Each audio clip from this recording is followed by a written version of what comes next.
Bonjour à tous, bienvenue sur Compromis Express TV, j'espère que vous allez bien. Écoutez, je suis très content de vous retrouver. On est champion du monde en plus, donc ça c'est cool. Pour tous les footeux, négociateurs immobiliers, agents mandataires, on dit bravo à la France, voilà, tout simplement. Alors là, on va évoquer une petite thématique en ce qui concerne donc les annonces immobilières, puisque certains d'entre vous, même beaucoup, m'ont posé la question en ce qui concerne donc les annonces et ont constaté que le propriétaire vendeur reste présent sur le bon coin et comme par hasard fait entre guillemets un plagiat du texte de votre annonce ou met la même photo, ce qu'on appelle la photo vignette, la première qui apparaît dans votre série d'annonces en liste de réponses. Donc la première photo, on appelle ça la photo principale ou la photo vignette, d'accord? Donc soyez malins. Les gens, qu'est-ce qu'ils cherchent? Ils cherchent à faire une correspondance directe entre leur annonce et la vôtre. Donc, beaucoup m'ont expliqué avoir constaté que le propriétaire, alors qu'au départ, il avait mis des photos un peu bidons, pas vraiment représentatives de son bien, et comme par hasard, à l'issue du mandat et de votre annonce, diffusée sur le site internet de votre réseau ou de votre agence immobilière, certains d'entre vous ont constaté que le propriétaire, mais je faisais déjà référence à ça dans une vidéo, ont constaté que le propriétaire avait mis ou voire piqué l'annonce, l'annonce et bien sûr la photo et avait modifié son annonce. Voilà. Alors c'est pas correct. Donc il faut évidemment, il faut surtout le préciser au propriétaire. Il ne faut pas laisser passer ça. Il faut expliquer au propriétaire que vous n'êtes pas très content, que c'est pas très cool, pas très fair-play de sa part, d'avoir copié le texte de votre, que vous vous êtes donné du mal à faire un beau texte de présentation et il va se servir gratuitement en piquant votre texte et puis en prenant vos photos. C'est pas cool. Donc il faut appeler le propriétaire et puis il faut lui dire. Voilà, ça c'est la première des choses. Ensuite, pensez à modifier régulièrement les photos, modifier un petit peu votre texte de temps en temps, mais changez surtout de temps en temps la photo principale pour éviter l'effet d'identification immédiate par des acquéreurs potentiels. Voilà.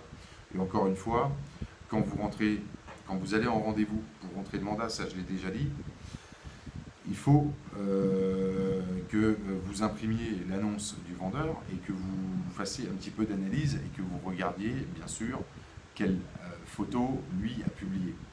Quand vous faites des photos lors de la constitution de votre dossier vente avec le mandat, il faut être malin. Donc vous prenez des photos certes sympas, mais qui soient diamétralement opposées et différentes de celles que le propriétaire a utilisées pour publier son annonce.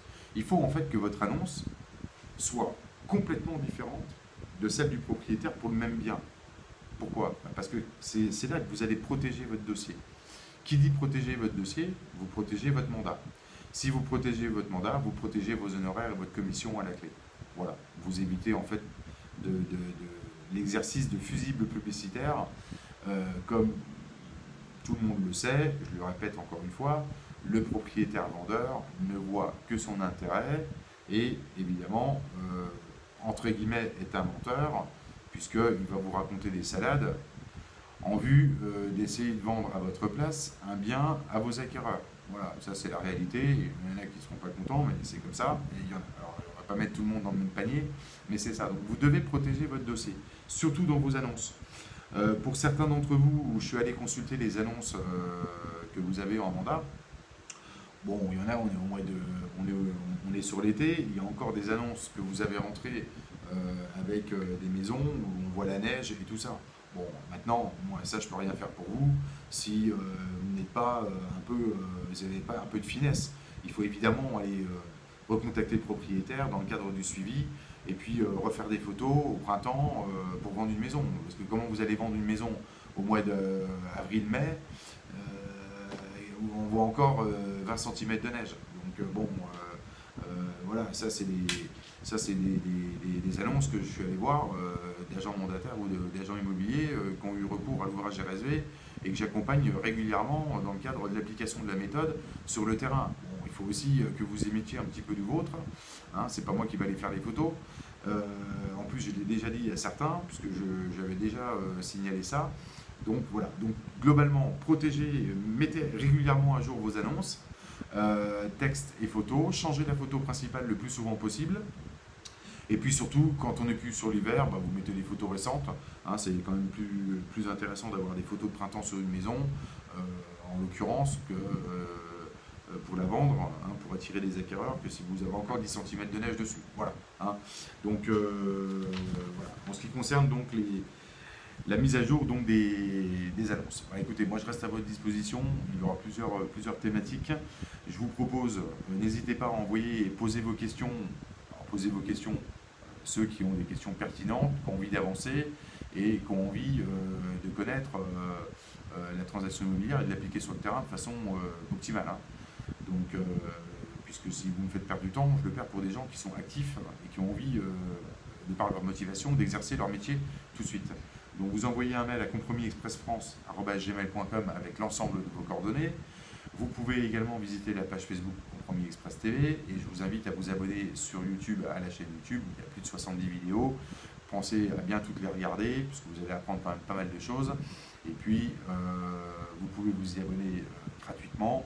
N'hésitez pas à partager les vidéos également. Et voilà. Donc je vous dis à bientôt. Faites de bonnes ventes. Profitez de l'été pour vous reposer. Démarrez en septembre sur les chapeaux de roue pour ceux qui veulent changer de métier, qui sont en phase de réflexion sur l'été. Vous pouvez commander l'ouvrage avant même de démarrer, c'est plutôt préconisé d'ailleurs, hein, parce que ça vous permettra d'avoir toutes les astuces et toute la mécanique globale de la transaction immobilière avant de démarrer votre activité. Je vous dis à bientôt. Bye bye.